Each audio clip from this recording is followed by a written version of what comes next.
સાક્ષીય પ્રતિજ્ઞા કરું છું આજે ખાખરાળા ગામેથી જ્યાં સુધી મારા ખેડૂતો દેડામાંથી બહાર નહીં નીકળે ત્યાં સુધી આ રાજુ કરપડાની લડાઈ ભારતીય જનતા પાર્ટીની સામે ચાલુ રહેશે।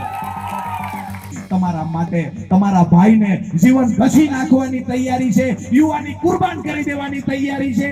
તમે તૈયારી કરી રાખજો, આવનાર સમયમાં રાજુ કરપડા તમારા બાળકો માટે લોહી રેડી દેવા તૈયાર છે। તમે તૈયારી કરીને રાખજો। જે લોકો ભાગ પડાવવા આવે છે એને ઓળખી જજો। આ તમારો ભાઈ જ્યારે મેદાનમાં કૂદી પડે ત્યારે એકલો ન પડે ને જવાબદારી તમારા માથા પર આજે મૂકવા આવ્યો છું। સૌરાષ્ટ્રના ખેડૂતોની અનેક સમસ્યાઓ હોય છે। હવે ચોમાસું આવ્યું છે, એના પછી જે રીતના વરસાદ સૌરાષ્ટ્રમાં પડી રહ્યો છે એના પછી પણ ખેડૂતોની સમસ્યાઓ એક પછી એક બહાર આવતી રહેશે।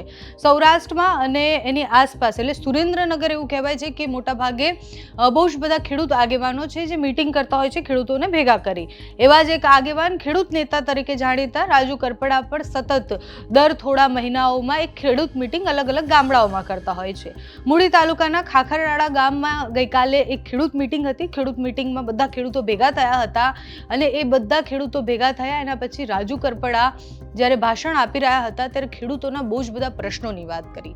હવે ગેડ પંથકથી લઈને અલગ અલગ વિસ્તારોમાં જે વરસાદ પછી જે થતું હોય છે એ સ્થિતિ ન થાય અને ખેડૂતોને ચોમાસાથી લઈને અલગ અલગ પાક વખતે શું જરૂર હોય છે અને સરકાર એમાં શું સહાય કરી શકે એ બધા જ વિષયો પર ગઈકાલે વાત કરવામાં આવી। વાત કરવામાં ત્યારે વાત કરતાં કરતાં રાજુ કરપડા આક્રમક પણ થઈ ગયા। મોટાભાગે ખેડૂતોના પ્રશ્ન હોય ત્યારે આક્રમક મોડમાં જ દેખાતા હોય છે। ગઈકાલે પણ મિટિંગમાં કંઈક એવું થયું, રાજુ કરપડા આક્રમક થઈ અને કહ્યું કે જો મારા ખેડૂતોને આ નહીં મળે તો રસ્તા પર બેસવા પણ તૈયાર છું અને જેની સામે લડવાનું થતું હશે બધા સામે અમે લડવા માટે પણ તૈયાર છીએ। રાજુ કરપડા આમ તો વિસાવદરની ચૂંટણી પછી સતત ખૂબ ચર્ચામાં રહ્યા છે કારણ કે એમનો બોલવાનો અંદાજ જે રીતના એ વાત કરતા હોય છે, જે રીતના મુદ્દા મૂકતા હોય છે એ ચર્ચાનો વિષય હોય છે અને એ જે ચર્ચાઓ કરતા હોય છે એના પછી સ્થાનિક ખેડૂતોથી લઈને બધા જ લોકો એમને ઓળખતા હોય છે। રાજુ કરપડાએ ગઈકાલે મિટિંગમાં શું કહ્યું, ખેડૂતો સાથે શું વાતચીત કરી, ખેડૂતોના કયા એવા પ્રશ્નો છે જેના ઉપર વિચાર કરવો જોઈએ તે સાંભળો। શું કામ લોકો મને આટલો પ્રેમ કરે છે? હું હંમેશા કહું છું કે જ્યારે કોકના માટે થઈને તમે જિંદગી ગહી નાખવા માંગતા હોય ને તો ખેડૂતના દીકરા ક્યારેય તમારા ઋણમાંથી બહાર નીકળતા નથી। તમારી તૈયારી જોઈએ। તમે માત્ર બેંકોના ભ્રષ્ટાચાર કર્યા, તમે પોલીસને આગળ કરીને અમારા ખેડૂતોને માર ખવડાવ્યો, તમે ગામડાની અંદર જૂથ પાડ્યા, અમારા ગામડામાં વિવાદો કરાવ્યા। ગામડામાં બે કુટુંબને ભેગા બેહવા ન દીધા હોય ને તો મૂળી બેઠેલા એક બે નેતાઓએ બેહવા નથી દીધા। એને પણ કહીએ છીએ કે ભૂતકાળમાં પોલીસને આગળ કરી, પીજીવીસીએલના કર્મચારીને આગળ કરી અમારા ગામડાના અભણ ખેડૂતોને દબાવવાના પ્રયત્ન કર્યા છે। હવે રાજુ કરપડા એની ઢાલ બનીને ઊભો, તાકાત હોય અને મોકલો અમારા ગામમાં। સાક્ષીય પ્રતિજ્ઞા કરું છું આજે ખાખરાળા ગામેથી જ્યાં સુધી મારા ખેડૂતો દેડામાંથી બહાર નહીં નીકળે ત્યાં સુધી આ રાજુ કરપડાની લડાઈ ભારતીય જનતા પાર્ટીની સામે ચાલુ રહેશે। કોઈ એવું કહેતું હોય કે દેડામાંથી બહાર ન કાઢી શકાય એને કહીએ છીએ સિંચાઈનું પાણી ગામડે ગામડે પહોંચાડો, એમએસપી કાયદો લાવી અને ખેડૂતોને પૂરતા પાકના ભાવ અપાવો, અમારા ખેડૂતોને સારું શિક્ષણ મળે એવી વ્યવસ્થા કરો। 10 વર્ષની અંદર અમારો ખેડૂત દેડામાંથી બહાર છે। પીડા એ છે ખેડૂત અને મજદૂર દિવસે દિવસે દેવાદાર બનવો જોઈએ, પશુપાલક દેવાદાર બનવો જોઈએ। આ લોકો ક્યારેય દેડામાંથી બહાર ન આવે। આ રાજનીતિ કરવા લોકો આવ્યા છે એને ઓળખવાનો સમય પાકી ગયો છે। તમારા માટે તમારા ભાઈને જીવન ઘસી નાખવાની તૈયારી છે, યુવાની કુરબાન કરી દેવાની તૈયારી છે। તમે તૈયારી કરી રાખજો, આવનાર સમયમાં રાજુ કરપડા તમારા બાળકો માટે લોહી રેડી દેવા તૈયાર છે। તમે તૈયારી કરીને રાખજો। જે લોકો ભાગ પડાવવા આવે છે એને ઓળખી જજો। અને આ તમારો ભાઈ જ્યારે મેદાનમાં કૂદી પડે ત્યારે એકલો ન પડે ને જવાબદારી તમારા માથા પર આજે મૂકવા આવ્યો છું। આ લોકોને ખુલ્લા પાડવા માટે પણ રાજુ કરપડા એકલો કાંઈ નહીં કરી શકે। એના માટે તમારે મારી યારે ખંભે ખંભો આપીને ઊભું રહેવું પડશે। પછી તમારી સામું કોઈ જોવે અને આંખ કાઢે તો અમારી તૈયારી છે ઢાલ બનીને ઊભા રહેવાની, હામાને એમના ઘરે મોકલી દેવાની।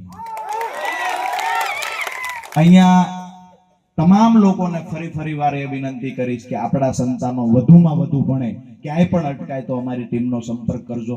વધુમાં વધુ આપણા બાળકો ભણે એ પ્રયત્ન કરજો. આવનાર સમયમાં સિંચાઈના પાણી મુદ્દે જે આપણી લડાઈ છે, આ લડાઈ મૂળી હોય, થાનગઢ હોય, ચોટીલા હોય કે પછી સાયલા, તમામ ખેડૂતોની એક અપેક્ષા છે કે રાજુ કરપડા અમારી માટે લડશે. રાજુ કરપડા અમારે અહીં પાણી લાવવા માટે લડશે. ધાવડીમાં બિન ચરણોમાં પ્રાર્થના આજે કરી છે કે તમામ લોકોનો જે મારા માટેનો પ્રેમ છે, હું એમાં ખરો ઉતરું ને માં એ મને તાકાત આપજે. તું એ તાકાત આપજે કે લોકોના જે ખરેખર મારી પાસે અપેક્ષા છે એમાં હું ખરો ઉતરું. આજે મોટી સંખ્યામાં જ્યારે આપણા કોઈ ખેડૂતો ભેગા થાય, મજદૂરો ભેગા થાય, એના ઘરે જઈએ, જોવા મળે છે તરી વર્ષથી અમારો મોભારો બદલાનો નથી, અમારા નળિયા બદલાતા નથી. અમે જ્યારે પ્લોટ માંગવા જઈએ પ્લોટ મળતા નથી. પ્રધાનમંત્રી આવાસ યોજનાની પેપર ઉપર વાતો થાય છે, અમને પ્રધાનમંત્રી આવાસ યોજના મુજબ જેટલા પણ ખરેખર માંગણી છે એ મુજબના મકાનો 10% માત્ર મળે છે. આવું શા માટે થાય છે?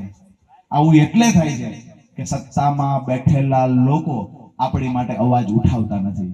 અહીંયાથી જેને મત આપણે આપ્યા એ ફરીવાર ગામમાં આવતા નથી, અને જ્યારે ગામમાં આવે છે તો એક મરણ થઈ ગયું હોય ત્યાં ખરખરો કરીને વયા જાય. કામની વાત તો કરો, મરણનો ખરખરો તો અમે કરી લઈશું. લગ્નમાં તમે નહીં આવો તમારા લગ્ન થઈ જાય છે, પણ અહીંયા નિશાળું બે બને એ કામ કરો, તમારા છોકરા ભણે ને આવનાર સમયમાં દેશનું ભવિષ્ય ઉજળું થાય. આ કામ કરો.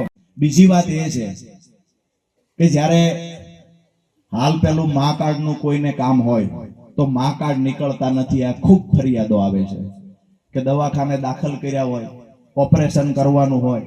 આજે અહીંયા લાઈવના માધ્યમથી ઘણા બધા મીડિયાના મિત્રો પણ કવરેજ કરતા હોય છે, તો એ મિત્રોને પણ એના થકી સરકાર સુધી અવાજ પહોંચાડીએ કે ભાઈ આ જે ધંધા ચાલુ કર્યા છે ડોક્ટરને તમારે બેને કમાવા માટેના, એની વચ્ચે પીડાય છે અમારો ખેડૂત, અમારો ગરીબ અને અમારો મજદૂર પીડાય છે.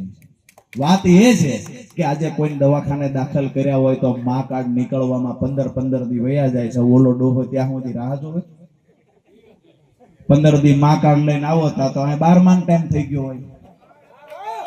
એટલે જ્યારે પણ એક મા કાર્ડ વાળું કિશોરભાઈ અને આપણી ટીમ, જ્યારે નવગણભાઈ, જ્યારે પણ જરૂર પડે કે મા કાર્ડનો કોઈનો પ્રશ્ન છે તો જિલ્લા આરોગ્ય અધિકારીની ઓફિસમાં પગ પસાડીને બેસી જવાની તૈયારી અમારી ટીમની છે, અને એનાથી વિશેષ જરૂર પડશે તો હું ટાઈમ લઈને ત્યાં હાજર થઈ જાય છે.